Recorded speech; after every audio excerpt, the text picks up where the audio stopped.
Sound കേൾക്കുന്നുണ്ടെന്ന് തോന്നുന്നു. കേൾക്കുന്നുണ്ടല്ലോ ചെറുങ്ങനെയാ.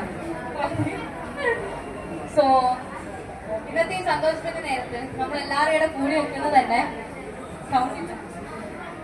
അപ്പൊ ഇത് കേൾക്കുന്നുണ്ടോ? കേൾക്കുന്നുണ്ടെന്ന് ഞാൻ വിശ്വസിക്കുന്നു. ഇന്നത്തെ ഈ സന്തോഷത്തിന്റെ നേരത്ത് നമ്മൾ എല്ലാവരുടെ കൂടി വെക്കുന്നത് തന്നെ ഒരു വളരെ സന്തോഷമായ കാര്യത്തിനാണ്.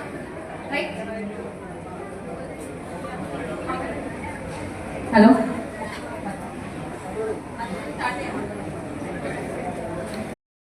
ഇന്നത്തെ ഈ സന്തോഷത്തിന്റെ നേരത്ത് നമ്മളെല്ലാവരും കൂടിയിരിക്കുന്നത് തന്നെ ഒരു വളരെ ഒരു സന്തോഷത്തോടെയാണ് നമ്മൾ എല്ലാവരും നിൽക്കുന്നത്. നോക്കൂ, ഇന്നത്തെ തൊട്ട് ഇന്നത്തെ വരെ ആളുണ്ട്. സോ പറയാനാണെങ്കിൽ പേഴ്സണൽ ഗിഫ്റ്റിന്റെ രംഗത്ത് 10 ഇയറായി വളരെ എന്താ പറയാ വിജയകരമായി പ്രവർത്തിച്ചുകൊണ്ടിരിക്കുന്ന ലവ് മൊമെന്റ്സിന്റെ നിങ്ങളുടെ ബ്ലെസ്സിങ്സും സ്നേഹവും കൂടി ഒരു വലിയ അടിസ്ഥാനമാണ് അല്ലേ? നോക്ക് എങ്ങനെ ഉണ്ടായാലേ നമ്മൾ ഈ റിന്യൂ ചെയ്തിരിക്കുന്നത് തന്നെ നിങ്ങൾ എല്ലാവരുടെ സപ്പോർട്ടും കാരണം കൊണ്ട് മാത്രമാണ്. സോ ഈ ഒരു ഇനോഗ്രൽ ഇവന്റിലേക്ക് ഓരോ അതിഥികളെയും അതേപോലെ തന്നെ പേരൻസിനെയും സ്നേഹത്തോടെ ഞാൻ ക്ഷണിക്കുന്നു. Welcome you all once again.